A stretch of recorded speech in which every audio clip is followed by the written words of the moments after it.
Next, let's go on to scatter diagrams. Okay, scatter diagrams are basically used to represent two bits of data. So, for example, it can say the more it rains.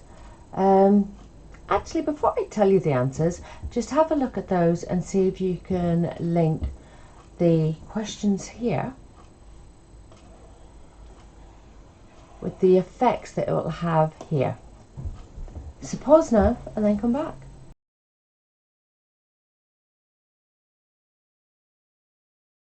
Welcome back. So probably what you could do is link up that saying, well, the more it rains, the more people wear coats.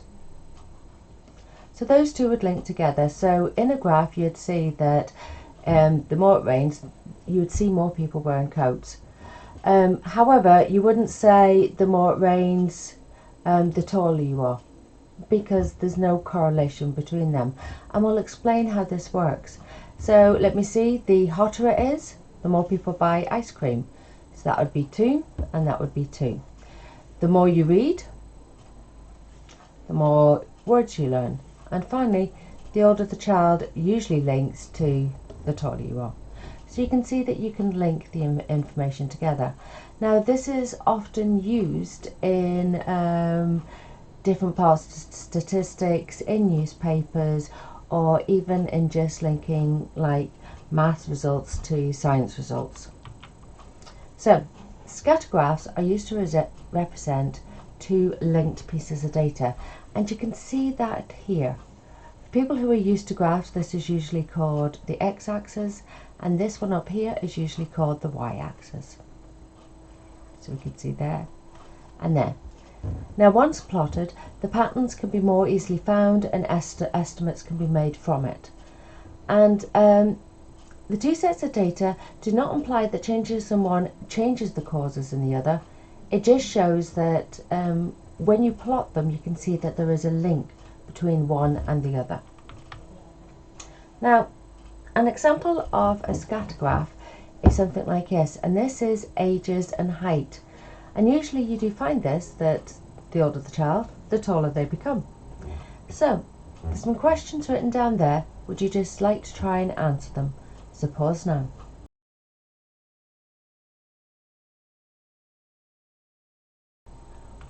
Welcome back. So, who is the tallest? Well, if we go along the height, you can see that Phil is the tallest person.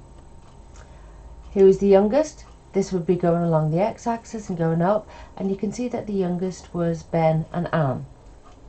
So how much taller is Eric than Anne? So you go along to Eric, you read across, so you find that Eric is 160 and Anne is 120, so you just take them away and the answer is 40. How much younger is Nash than Jen? Well, you look at Jen, you find that Jen is 13. You look at Nash and find that Nash is 8, and again you take them away and you find that the answer is 5. And then the last one is Amina is 10 years old and 140 centimetres tall. How would this be shown on the graph? And all that you do is you plot it. Is you go up 10 and across 140, and that's where you put the X. So if you can, what I would like you to do is to get a graph paper, or even just square maths book. I'll show you my graph paper. This is the type of graph paper that I would use. As you can see, it looks like this. But you can do simple square paper, or even just do rough paper where you can put the marks on. And just try and plot those results and tell me what you find. So pause now and plot those results.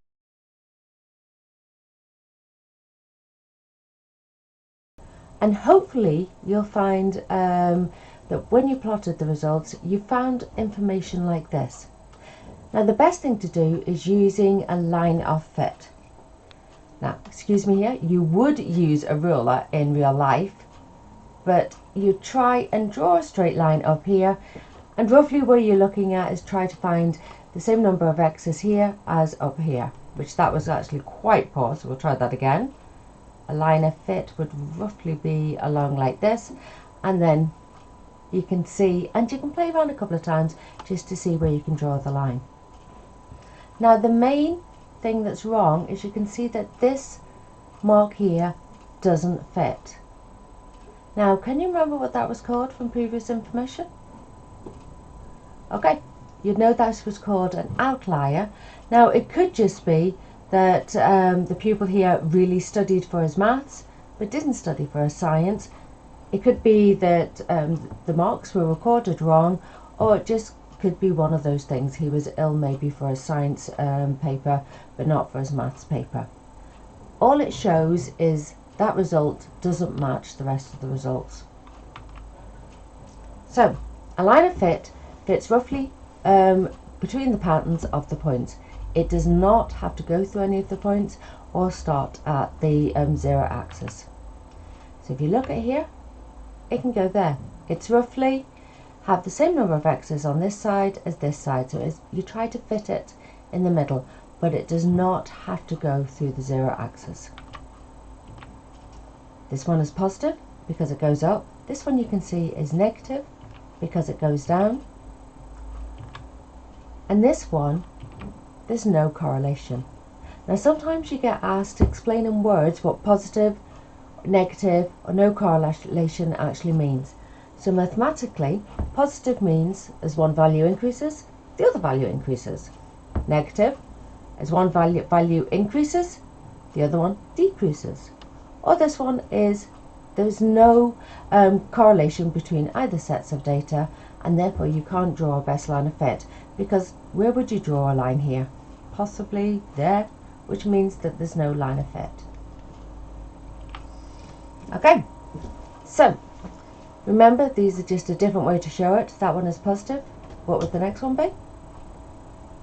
Okay, correct, no correlation, and the final one would be a negative correlation. Now, this is the difference between types of correlation that you may find. Do you know what we call these different correlations? Hopefully you've come up and said this is a strong correlation, because you can see all the points basically sit alongside the best line of fit. But this one, they don't really sit that close to the line, so it's called a weak correlation. So, a line of best fit must go through the origin. True or false?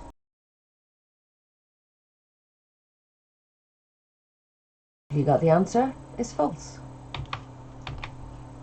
A positive correlation are where the points are in a straight line. Is that true or false?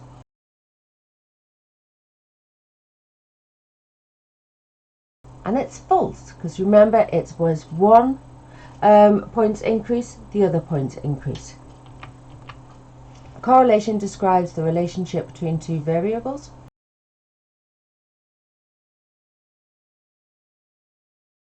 And the answer is true. It does describe the relationship. A line of best fit is a straight line.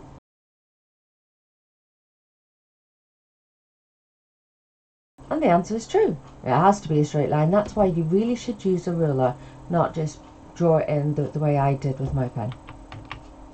The correlation of a scatter graph is either positive or negative.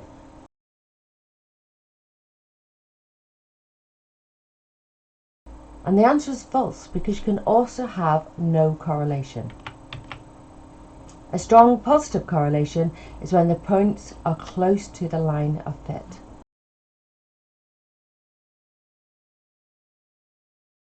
And that is true. That is, well, it's either a strong positive correlation or a strong negative correlation. If your graph shows no correlation, your graph is wrong.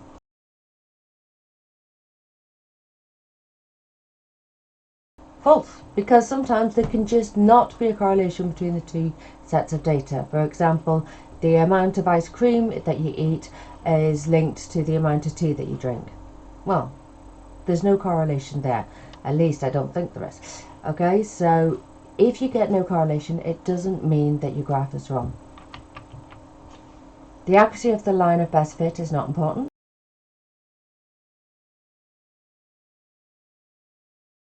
Hopefully you all got this, and it's false. It is desperately important, as this is where you can then go on to make other judgment calls based on your line of fit. A line of best fit needs to be drawn with a ruler.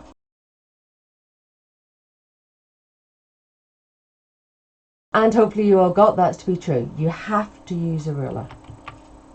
A line of best fit can be used to estimate values of one of the two variables.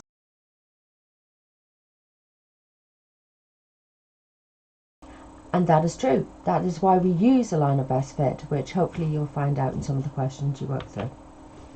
So this is the type of question that we'd get in an exam. So Freddie gives some songs, a score out of 10, and the scatter graph shows his results. So what I would like you to do is look at that and try and answer those questions.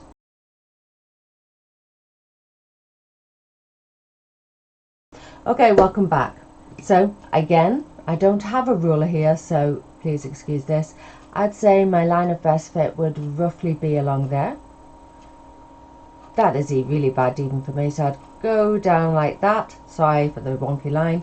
Right, how long is the song that gives a score of 4? So what you do is you go up 4, going up this line up here, and you go across. Oh, geez, my lines are getting worse. But roughly it's about 7.5 minutes.